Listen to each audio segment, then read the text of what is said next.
नमस्कार।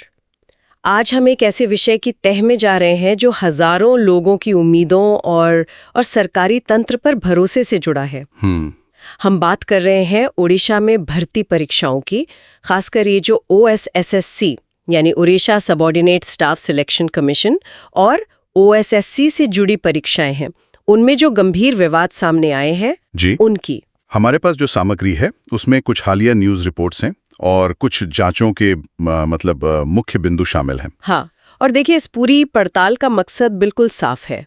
हमें इन आरोपों की जड़ तक पहुंचना है, घटनाओं का जो सिलसिला है उसे समझना है और सबसे जरूरी ये जानना है कि इसका उन उम्मीदवारों पर क्या असर पड़ रहा है जिन्होंने इन परीक्षाओं के लिए आप समझिए दिन रात एक कर दिया। बिल्कुल, और जैसा कि इन स्रोतों से भी इशारा मिलता है, ये कोई एक आध घटना का मामला नहीं लगता। नहीं, बात सिर्फ हाल की नहीं है, बल्कि पिछले कुछ सालों से जैसे एक सिलसिला सा चल रहा है। कभी पर्चा लीक होने की खबरें आ जाती हैं, तो कभी भर्तियों में पैसे के लेन देन के बहुत संगीन आरोप लगते हैं।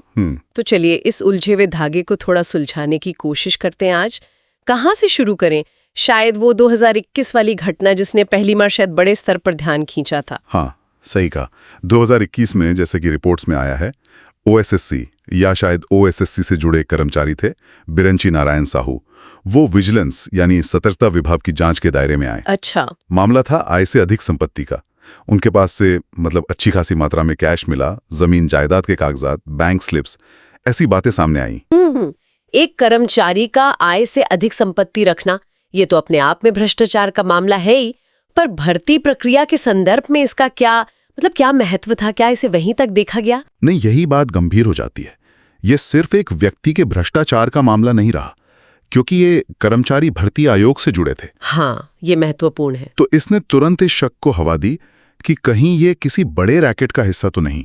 क्या सरकारी नौकरियों के लिए पैसे का लेन देन हो रहा है? और इसी आशंका के चलते फिर सतर्कता विभाग ने जांच शुरू की। तो आप कह सकती हैं कि ये वो पहली चिंगारी थी जिसने संकेत दिया कि शायद धुआं कहीं ज्यादा गहरा और फैला हुआ है। तो ये सिर्फ एक व्यक्ति का मामला नहीं था, ये पहली बड़ी एक तरह से चेतावनी थी कि शायद समस्या कहीं ज्यादा गहरी है, व्यवस्थित है। बिल्कुल, सिस्टेमिक हो सकती है। अच्छा, इसके बाद क्या हुआ? क्या इस जांच से कोई बड़ा खुलासा हुआ या मामला थोड़ा शांत हो गया? नहीं, मामला शांत तो नहीं हुआ, बल्कि आप कह सकते हैं कि सुलगता रहा। 2021 की घटना के बाद खास तौर पे 2023 और 2024 में मामला और गर्मा गया। अच्छा, कैसे? नौकरी की आस लगाए बैठे हजारों उम्मीदवार वो सड़कों पर उतर आए।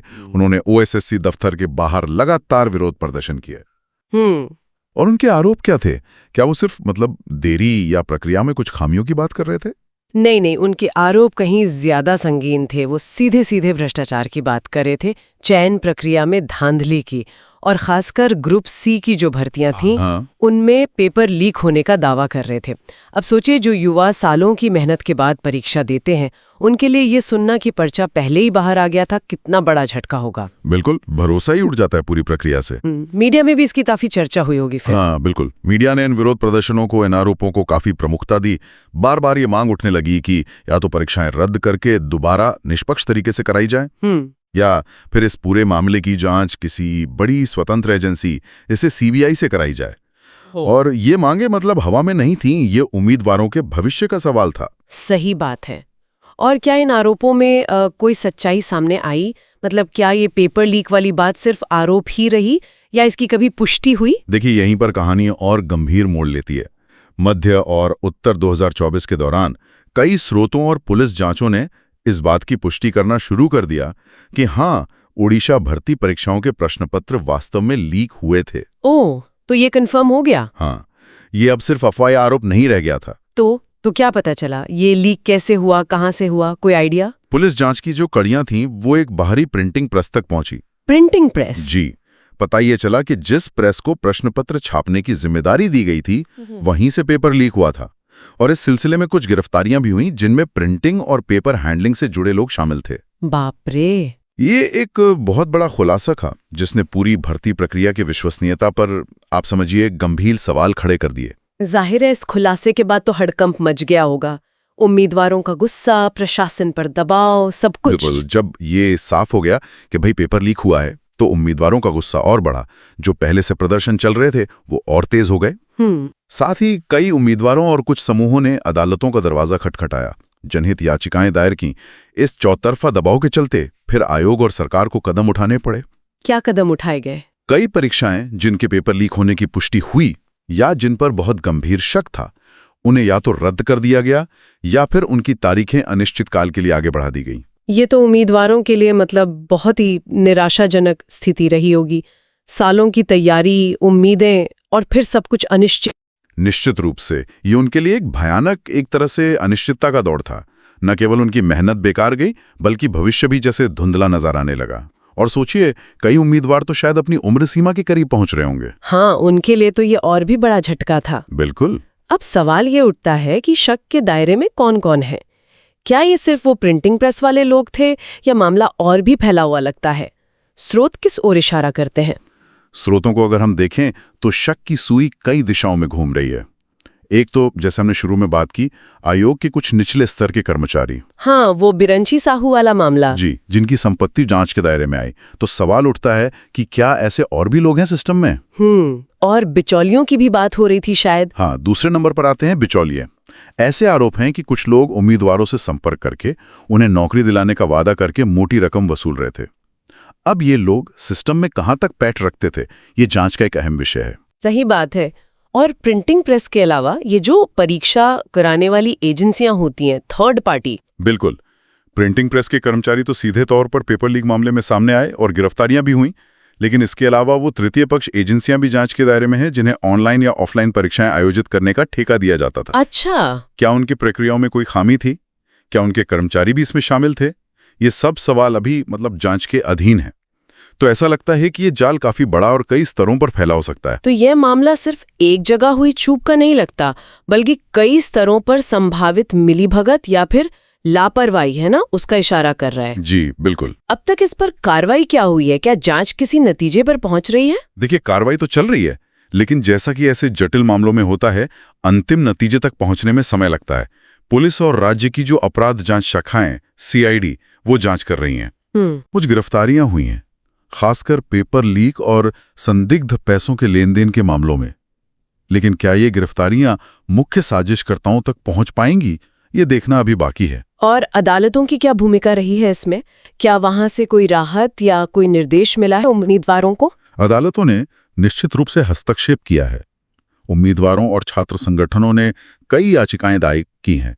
कुछ जनहित याचिकाएं हैं, PILs, तो कुछ व्यक्तिगत मामले भी हैं। अच्छा। एक अहम घटनाक्रम ये हुआ है कि उड़ीसा उच्च न्यायालय ने एक बड़े भर्ती मामले में, जिसमें करीब 2895 पद शामिल थे। हाँ, ये काफी बड़ा नंबर है। जी, उसमें प्रारंभिक परीक्षा को रद्द करके दोबारा कराने का आदेश दिया है। अरे वाह, ये तो एक बड़ा फैसला है। किस आधार पर कोर्ट ने यह आदेश दिया, कुछ पता चला? न्यायालय ने पाया कि उस परीक्षा की प्रक्रिया में कुछ गंभीर खामियां थीं, प्रोसीजरल फ्लॉज थे। अच्छा। ये खामियां ठीक क्या थीं, इसकी विस्तृत जानकारी तो आदेश में होगी, लेकिन ये फैसला उन उम्मीदवारों के लिए एक उम्मीद की किरण है जो प्रक्रिया की निष्पक्षता पर सवाल उठा रहे थे। पर यह भी है कि दोबारा परीक्षा का मतलब है और इंतजार और तैयारी। बिल्कुल, ये एक दोधारी तलवार है। राहत मिली पर अनिश्चितता भी बढ़ी। सही कहा। और वो जो केंद्रीय जांच की मांग चल रही थी, CBI, ED, उसका क्या हुआ? हाँ, ये मांग लगातार बनी हुई है। छात्र समूह और कुछ राजनीतिक दल भी जोर दे रहे हैं कि मामले की गंभीरता और इसका जो संभावित व्यापक असर है, उसको देखते हुए जांच CBI और प्रवर्तन निदेशालय यानी ED जैसी केंद्रीय एजेंसियों को सौंपी जाए। इस मांग के पीछे क्या तर्क दिया जा रहा है? क्या राज्य पुलिस पर अविश्वास है या कुछ और? देखिए, इसके पीछे कई कारण हो सकते हैं। एक तो ये कि ऐसे घोटालों में अक्सर अंतर्राज्यीय कनेक्शन या बड़े पैमाने पर वित्तीय लेनदेन शामिल हो सकता है, जिसकी जांच के लिए केंद्रीय एजेंसियों के पास शायद ज्यादा संसाधन और व्यापक अधिकार क्षेत्र होता है। सही है। दूसरा, जैसा कि हमारे स्रोतों में भी संकेत है और हम जानते भी हैं, भारत के कुछ अन्य राज्यों में भी हाल के वर्षों में भर्ती परीक्षाओं में इसी तरह के घोटाले सामने आए हैं। हाँ, खबरें आती रहती हैं। और वहां कुछ मामलों में CBI या ED ने जांच की भी है। तो शायद इसी को देखते हुए उड़ीसा में भी ये मांग उठ रही है, एक उम्मीद कि केंद्रीय जांच ज्यादा निष्पक्ष और असरदार हो सकती है। ये दिलचस्प है कि कैसे एक राज्य का मामला दूसरे राज्यों की घटनाओं से जुड़ जाता है और जांच की मांग का पैटर्न भी समान सा दिखता है। जी। तो अगर हम आज की स्थिति का जायजा लें तो जमीन पर क्या हो रहा है? क्या सब कुछ ठप पड़ा है या कुछ चल रहा है? स्थिति अभी भी पूरी तरह सामान्य तो नहीं कही जा सकती। जैसा हमने अभी चर्चा की, कई भर्तियां और परीक्षाएं या तो रद्द हो चुकी हैं या उन्हें दोबारा कराने का आदेश है। जैसे वो 2895 पदों वाली परीक्षा। हाँ, वो एक ताज़ा और ठोस उदाहरण है। टाइम्स ऑफ इंडिया जैसी जगहों पर इसकी रिपोर्टिंग भी हुई है। कई मामले अभी भी अदालतों में लंबित हैं जिन पर फैसले आने बाकी हैं। और उम्मीदवार, क्या विरोध प्रदर्शन अभी भी जारी हैं? उनकी क्या स्थिति है? विरोध प्रदर्शन भले ही रोजाना उस स्तर पर ना हो रहे हों, लेकिन केंद्रीय जांच की मांग और सिस्टम में सुधार की आवाज मीडिया में और संबंधित मंचों पर लगातार उठ रही है। छात्र संगठन अब भी सक्रिय हैं। तो कुल मिलाकर माहौल अभी भी, आप कह सकती हैं, तनावपूर्ण है और अनिश्चितता बनी हुई है। ये एक तरह से ठहराव और मंथन का दौर है शायद। ये सब सुनकर जहन में सबसे बड़ा सवाल तो उन लाखों उम्मीदवारों को लेकर उठता है जिन्होंने इन परीक्षाओं में अपना समय, पैसा, अपनी उम्मीदें लगाई थीं। उनके लिए इस पूरी स्थिति का क्या मतलब है? उन्हें इस भंवर में क्या करना चाहिए? क्या करें वो? ये वाकई सबसे अहम और सच कहूं तो चिंताजनक पहलू है। उन उम्मीदवारों के लिए ये एक बेहद मुश्किल और कंफ्यूजन भरा समय है। हाँ। स्रोतों के आधार पर उनके लिए कुछ बातें समझना और करना जरूरी हो सकता है। जैसे कि? सबसे पहले तो उन्हें सही जानकारी कहाँ से मिले, क्योंकि अफवाहें भी तो बहुत होंगी। बिल्कुल सही पकड़ा आपने।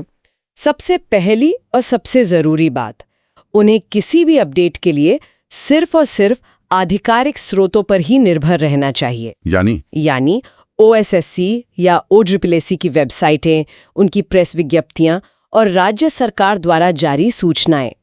सोशल मीडिया या अनौपचारिक खबरों पर भरोसा करने से भ्रम और बढ़ सकता है। कानूनी तौर पर वही जानकारी मान्य होगी जो आधिकारिक तौर पर जारी की गई है। ठीक है। और मान लीजिए किसी उम्मीदवार को लगता है कि उनके साथ नाइंसाफी हुई है, उन्हें प्रक्रिया में खामी के कारण नुकसान हुआ है, वो क्या कर सकते हैं? अगर किसी को ऐसा लगता है तो उन्हें सबसे पहले अपने से जुड़े सारे दस्तावेज और सबूत संभाल कर रखने चाहिए। क्या क्या चीजें? इसमें उनका एप्लीकेशन फॉर्म हो सकता है, एडमिट कार्ड, फीस पेमेंट की रसीद, अगर परीक्षा ऑनलाइन थी तो उसके स्क्रीनशॉट्स, आयोग या अधिकारियों के साथ किया गया कोई पत्राचार, ये सब कुछ काम आ सकता है। ये सबूत किसी भी शिकायत या कानूनी कार्रवाई का आधार बन सकते हैं। क्या अकेले लड़ने के बजाय कोई संगठित रास्ता भी है उनके पास? हाँ, बिल्कुल। कई छात्र संगठन और याचिकाकर्ता समूह इस मुद्दे पर सक्रिय हैं। उम्मीदवार चाहें तो ऐसे मान्यता प्राप्त समूहों से जुड़ने पर विचार कर सकते हैं। संगठित रूप से आवाज उठाने का असर ज्यादा हो सकता है। और व्यक्तिगत स्तर पर? व्यक्तिगत स्तर पर भी विकल्प हैं। वे सूचना का अधिकार यानी RTI कानून का इस्तेमाल करके आयोग से जानकारी मांग सकते हैं, या फिर औपचारिक रूप से अपनी शिकायत आयोग या पुलिस में दर्ज करा सकते हैं। और कानूनी रास्ता, क्या कोर्ट जाना एक विकल्प है? हाँ, कानूनी उपाय एक महत्वपूर्ण विकल्प है और कई उम्मीदवार इसे अपना भी रहे हैं। वे उच्च न्यायालय में रिट याचिका दायर करके न्याय की मांग कर सकते हैं, खासकर अगर उन्हें लगता है कि उनके मौलिक अधिकारों का हनन हुआ है या प्रक्रिया में कोई गंभीर गड़बड़ी हुई है। और हमने देखा भी कि इसका नतीजा निकला है, जैसे वो 2895 पदों वाले मामले में। जी बिल्कुल। उस मामले में कोर्ट के हस्तक्षेप से ही परीक्षा दोबारा कराने का आदेश आया। लेकिन ये आसान नहीं होता होगा कानूनी लड़ाई लड़ना। बिल्कुल नहीं। ये समझने बहुत जरूरी है कि कानूनी लड़ाई अक्सर लंबी होती है, थकाऊ होती है और खर्चीली भी। इसमें समय लगता है, धैर्य चाहिए और संसाधन भी। इसलिए हर उम्मीदवार के लिए शायद संभव न हो। फिर भी ये एक उपलब्ध रास्ता है और कुछ मामलों में इसने नतीजे भी दिए हैं। तो अगर हम इन सभी स्रोतों से मिली जानकारी को समेटें तो क्या तस्वीर उभरती है?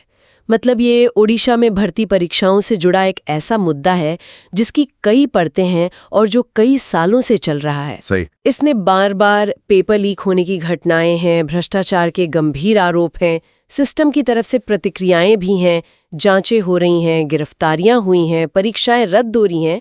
लेकिन इन सब के बीच में फंसे हैं वो हजारों उम्मीदवार जिनका भविष्य दांव पर लगा है। एकदम सही कहा आपने।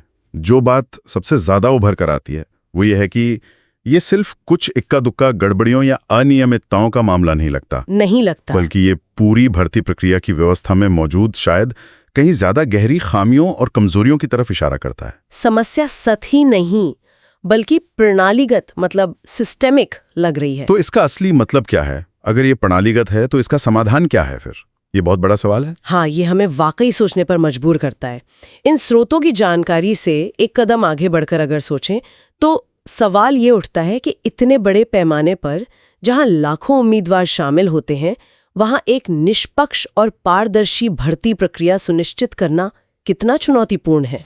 और क्या हमारी मौजूदा व्यवस्था इन चुनौतियों का सामना करने में वाकई सक्षम है? जैसा कि आपने भी इशारा किया और स्रोतों में भी जिक्र है, ये सिर्फ उड़ीसा की कहानी नहीं है। देश के कई और राज्यों से भी ऐसी खबरें आती रहती हैं। तो क्या ये सिर्फ बेहतर जांच एजेंसियों या सख्त सजा का सवाल है, या फिर हमें पूरी परीक्षा प्रणाली के मॉडल पर ही पुनर्विचार करने की जरूरत है? मेरे ख्याल से यही वो बड़ा सवाल है जिस पर शायद और गहरे मंथन की जरूरत है। क्या ये जो राज्य स्तरीय जांच बनाम केंद्रीय जांच की बहस है, ये सिर्फ प्रक्रिया का मुद्दा है, या ये भर्ती प्रणालियों पर भरोसे के उस गहरे संकट को दिखाता है जो उम्मीदवारों में पनप रहा है? भरोसे का संकट। जी, बार बार होने वाली ये घटनाएं, पेपर लीक, धांधली के आरोप, रद्द होती परीक्षाएं, ये हमारे परीक्षा आयोजित करने के मौजूदा तरीकों की प्रभावशीलता और विश्वसनीयता के बारे में क्या कहती हैं? शायद जरूरत सिर्फ दोषियों को पकड़ने की नहीं है, बल्कि एक ऐसी व्यवस्था बनाने की है जिसमें इस तरह की धांधली की गुंजाइश ही कम से कम हो। सही बात है। ये एक ऐसा विचार है जिस पर शायद नीति निर्माताओं को, शिक्षाविदों को और समाज को, हम सबको मिलकर सोचने की जरूरत है, ताकि सरकारी नौकरियों की तैयारी कर रही युवाओं का भरोसा इस प्रक्रिया में बना रहे।